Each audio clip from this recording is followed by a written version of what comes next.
Anete, pergunta sobre os psicopatas e sociopatas na visão espírita.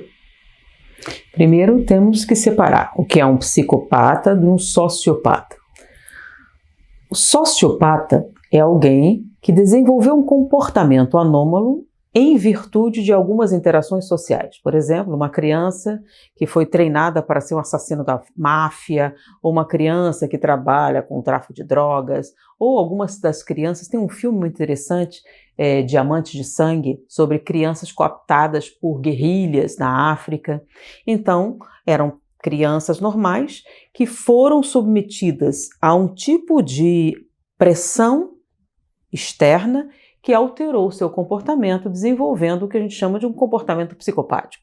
Então, o sociopata é aquele que desenvolve esse tipo de comportamento em virtude de interações sociais. O psicopata é aquele que nasce assim, desde a infância ele apresenta alguns sintomas. Tem um vídeo que a gente vai deixar o link aqui, que eu falei especificamente sobre o trabalho de Simon Baron-Cohen, que estudou determinados comportamentos, por exemplo, a crueldade humana, e ele tem uma fala a respeito da psicopatia. Tá? É um vídeo interessante onde eu falo sobre os processos neurológicos. Mas a pergunta foi especificamente qual a visão espírita. De onde vem? No trabalho dos cientistas, eles descobriram que alguns desses chamados serial killers, ou pessoas que tinham esse comportamento psicopático, apresentavam esses sintomas na infância, eles tinham uma anomalia neurológica. A área que Simon Baron-Cohen chamou de fator integrador do caráter não estava desenvolvida. Então, a área do lobo pré-frontal, atrás da órbita ocular, havia uma malformação. E essa malformação não é que ele tinha um tumor ou coisa parecida. Ao final, não se desenvolvia. E o que essas pessoas tinham em comum? Os que tinham essa anomalia neurológica, né, anatômica, muitos deles eram pessoas que vieram a se chamar psicopatas, ou psicopatas assassinos, ou serial killer. Bom, qual é a visão espírita? Houve muita discussão a respeito se ele tinha esse comportamento por causa da anomalia neurológica ou se a anomalia neurológica acontecia independente disso. Algumas pessoas tinham anomalia e não se tornaram serial killers. Então, não confundam ter isso com ter um comportamento psicopático ou criminoso.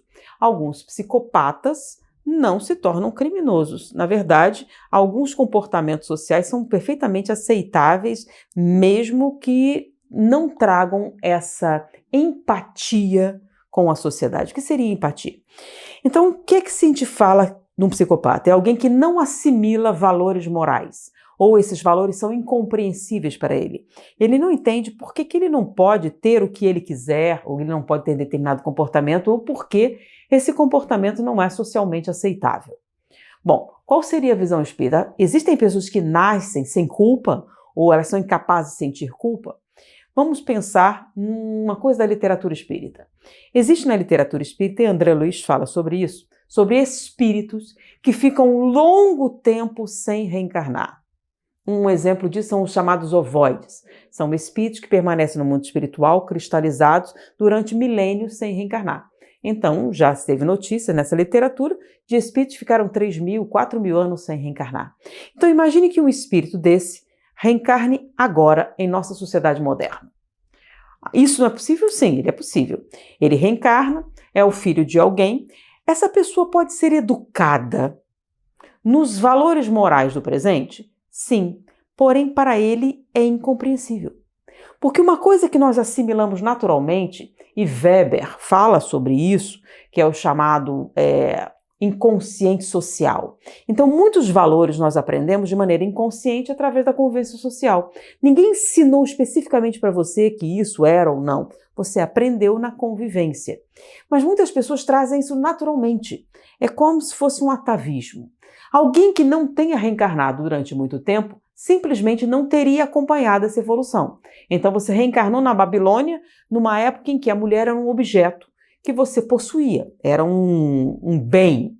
E isso não é aceitável nessa sociedade. Algumas pessoas incapazes de assimilar isso seriam pessoas que ficaram muito tempo. A gente, em vez de chamar de psicopata, seria um espírito primitivo. Quando eu falo primitivo, não estou falando do primitivo inicial, simples e ignorante. Sim, alguém que veio de um período primitivo e reencarna hoje.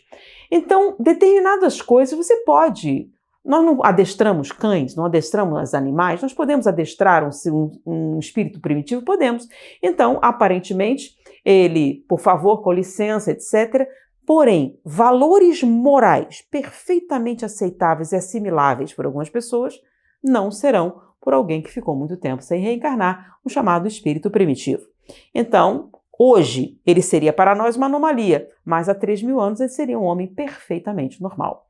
Então, o que a ciência chama de psicopata, a anomalia neurológica que algumas pessoas descobriram, na visão espírita, nada mais é que um espírito primitivo. Espero que eu tenha respondido sua pergunta. Muita paz. Olá! Que bom que você ficou até o final do vídeo. Para colaborar com esse quadro do canal, basta me seguir no Instagram e deixar sua pergunta. Ela pode ser respondida em um vídeo por aqui mesmo. Conto com você e até o próximo vídeo.